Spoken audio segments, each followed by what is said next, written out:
All of these shells have been painted by the trusty rattle can and Posca paint pens. They've served me well up to now. However, I think it's time that we take it up a notch and take these paint jobs to the next level. Hi, and thanks for joining me.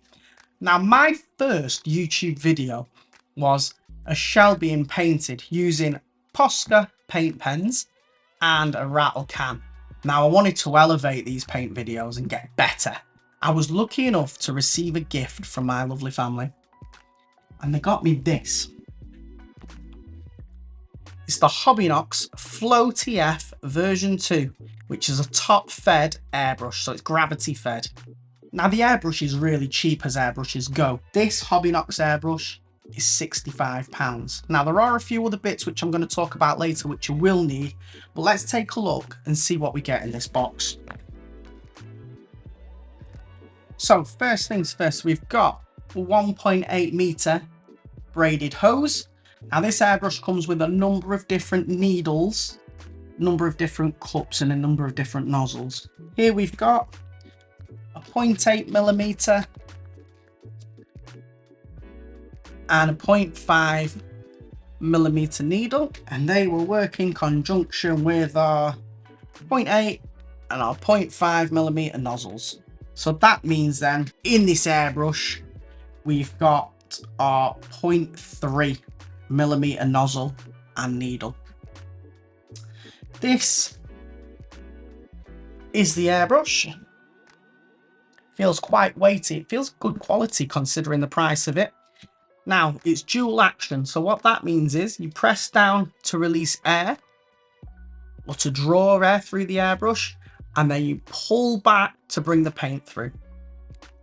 Now, I have used an airbrush before. I was lucky enough to use my dad's back in the day, so I have sprayed a couple of shells with airbrushes before, but haven't done this in any recent time. So it'll be really good to get acquainted with this, and hopefully we can produce a couple of good videos, a couple of good techniques, and hopefully some nice shells.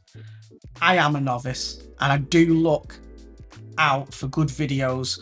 If you are looking for some good airbrushing tips and videos, check out Ginga Paint on YouTube. Shout out to him. He's helped me loads with lots of questions that I've been asking, and as anything, there's lots of social media groups to do with airbrushing and RC paint. So that is our airbrush. As well as that, we've got 3 different size paint cups.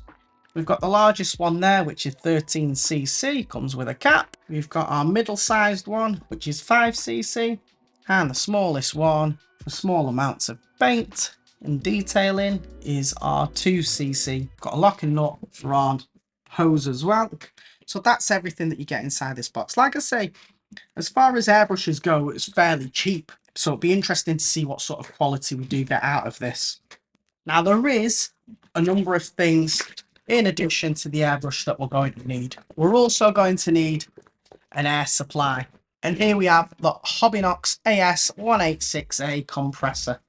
Now, as you can see, my little puppy wanted to get in this before I did. So this is the first time I've opened this. It's quite heavy, but as compressors go, it's quite compact. So it'll be interesting to see how long the air in this lasts before it has to replenish that.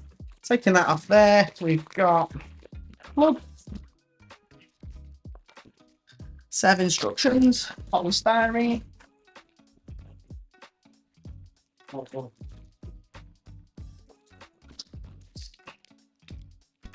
There we go.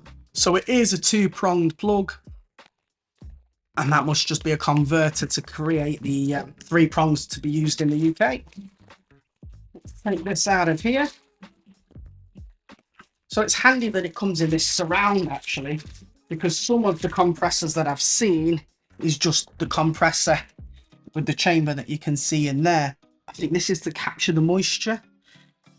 Guys out there that are into their airbrushing, they'll be able to tell us in the comments, but I think it's called the moisture trap, that. And we've also got 2 little mounts on the top for our airbrushes.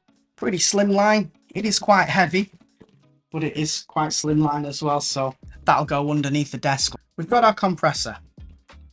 We've got our airbrush. What else are we going to need? Well, obviously we're going to need some paint. I've gone with your Hobbynox Airbrush paint.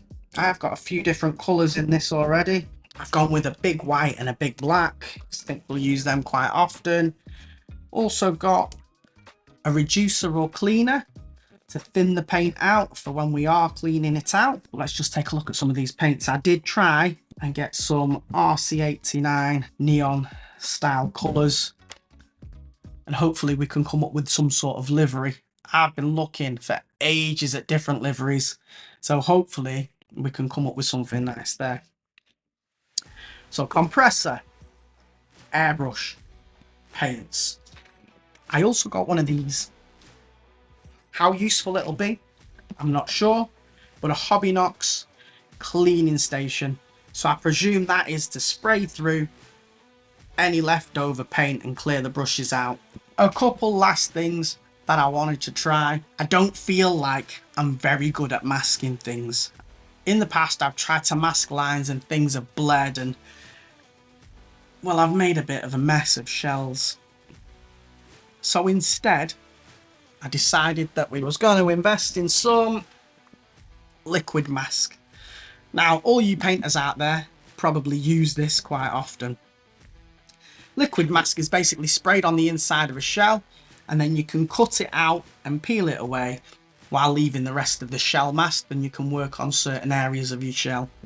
So I think that will be very, very useful. I'm probably trying to run before I can walk, but thought we'd invest in some of these, which are Bittydesign stencils, to create a bit of shading in our paint schemes. So there's lots here. There's a bit more than a rattle can and a couple of paint pens. Hopefully we can document this painting journey. Hopefully we can see improvements in my painting. We can start to learn things on how to use this kit. Don't want to be all the gear and no idea. I want to sort of like try and discover how to paint better. Any tips that you've got for me, let me know down in the comments. If you like your RC car content, guys, check this video out and I'll see you over there.